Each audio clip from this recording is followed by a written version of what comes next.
Number one అంటారు. అసలైన number one Guru Kashi university.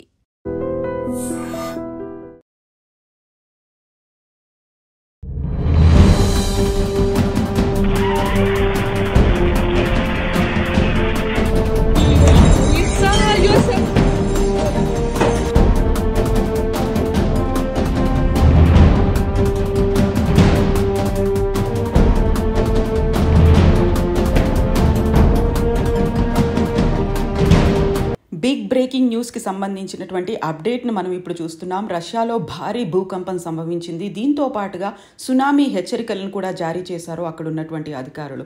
ప్రధానంగా రష్యాలోని కంచట్కా తీరంలో భారీ భూకంపం సంభవించినట్టుగా అది రిక్టర్ స్కేలుపై 8.8 మ్యాగ్నిట్యూడ్గా నమోదైందని, దీంతో పాటుగా సునామీ హెచ్చరికలను కూడా జారీ చేశారు. ఇది అధికారికంగా వెలువడినటువంటి సమాచారం.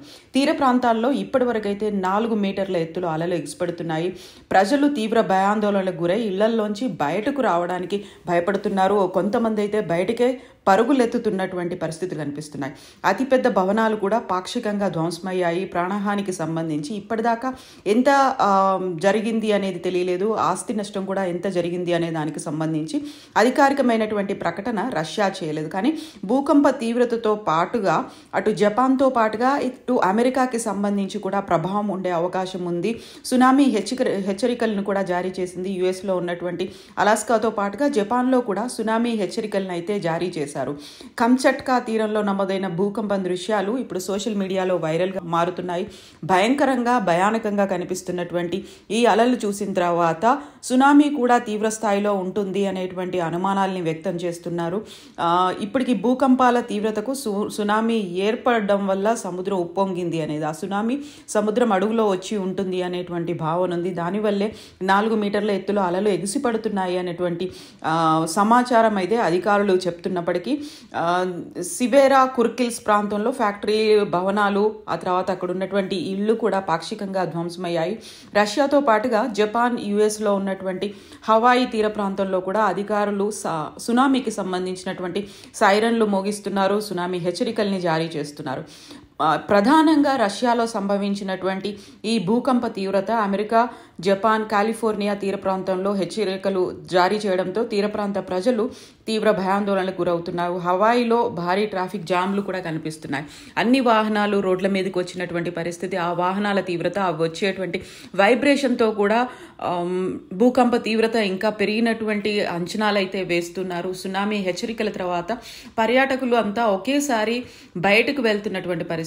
తమ సొంత వాహనాలను యూజ్ చేసుకుంటూ రోడ్ల మీదకి రావడంతో కూడా అక్కడ ఏం జరుగుతుందో, ఏ క్షణానికి ఏమవుతుందో అనేటువంటి పరిస్థితి అయితే అక్కడ కనిపిస్తోంది. భారీ భవనాలు కూడా సముద్ర అలల కోసం ఆడి కూలిపోయినటువంటి విజువల్స్ అయితే సోషల్ మీడియాలో కనిపిస్తున్నాయి. ఇక హవాయికి సంబంధించి 12 అడుగుల ఎత్తులో సముద్రపు అలలు వచ్చే అవకాశం ఉంది అనేటువంటి ప్రమాదక హెచ్చరిక కూడా జారీ చేశారు. ఇక జపాన్లో ఉన్నటువంటి ఫుకుషిమా అణు విద్యుత్ ప్లాంట్ను ఖాళీ చేశారు. 2011లో 9 తీవ్రతతో, అంటే మ్యాగ్నిట్యూడ్ మీద 9 తీవ్రతతో అప్పుడు భూకంపం సంభవించింది. ఆ టైంలో అణు విద్యుత్ ప్లాంట్ తీవ్ర నష్టం వాటిల్లింది. ఈ నేపథ్యంలో విద్యుత్ ప్లాంట్ను పూర్తి స్థాయిలో ఖాళీ చేశారు.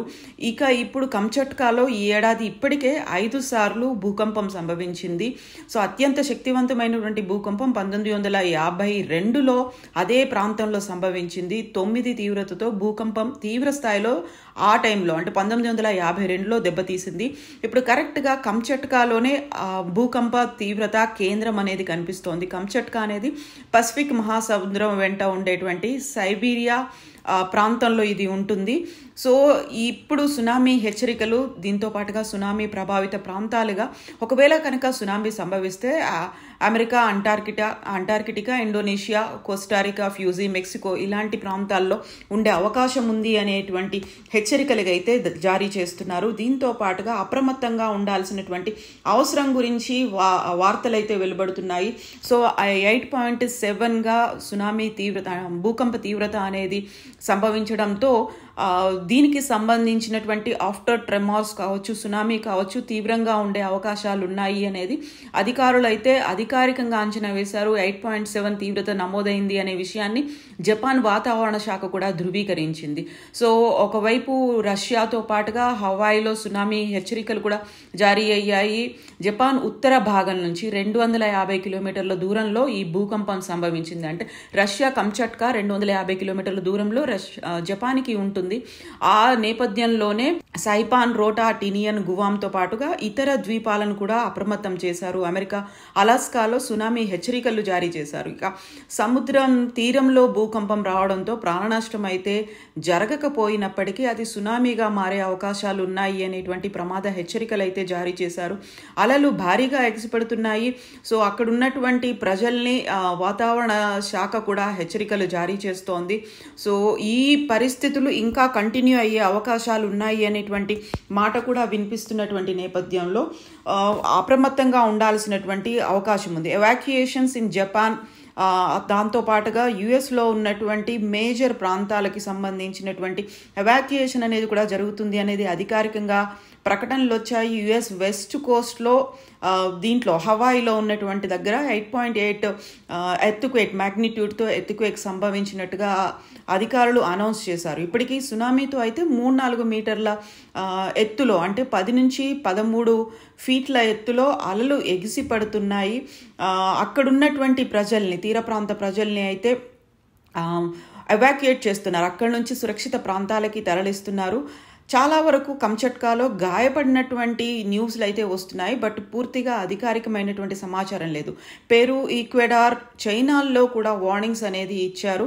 సో అక్కడ ఆ ప్రమాద తీవ్రత అటు కూడా వెళ్లే అవకాశం ఉంది అని. ఇక సౌత్ అమెరికాకి సంబంధించి 13,000 కిలోమీటర్ల దూరంలో ఉన్నటువంటి రష్యా ద్వీపకల్పంలో ఇది కంచట్కాలో భూకంపం సంభవించేసరికి అది అన్నిటి మీద ఎఫెక్ట్ చూపిస్తోంది. డ్యామేజెస్ కూడా ఎక్కువయ్యాయి అనేటువంటి వార్తలు అయితే వినిపిస్తున్నాయి. అధికారికంగా ఇప్పటికీ ఎంత నష్టం జరిగింది, తీవ్రత ఎంత ఉంది ప్రజల మీద, అటు ఆస్తి మీద ఎంత నష్టం ఉంది అనేది రాకపోయినప్పటికీ మాత్రం ఇప్పటికీ తీవ్రమైనటువంటి ప్రభావం ఉండే అవకాశం ఉంది. జాగ్రత్తగా ఉంటే మంచిది.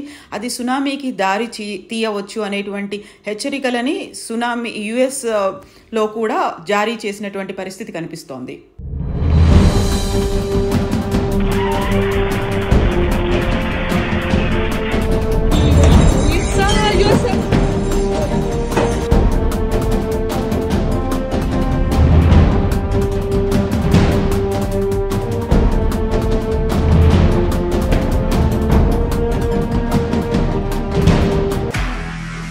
నిజంగా ప్రస్తుతం ఉన్నటువంటి సమాజం దేనికి ప్రయారిటీ ఇస్తుంది? ఆర్థిక సంబంధాల చుట్టూ మాత్రమే తిరుగుతుంది. మళ్ళీ ఎన్నికలంగానే చాలా విరక్తి కలుగుతాం. మంచి అనిపిస్తుంది కదా, లేడీస్ కూడా ఛాలెంజింగ్ జాబ్స్ చేసినప్పుడు చాలా బాగుంటది. ట్రాఫిక్ అసిస్టెంట్స్ గా నియమించిన ట్రాన్స్జెండర్స్ అందరితో సాల్యూట్ చేయించుకుంటున్నారు. ఫుడ్ డెలివరీ ఇవ్వటానికి వెళ్ళినటువంటి డెలివరీ బాయ్ అనిల్ పై కళ్ళ ముందు పెళ్ళండి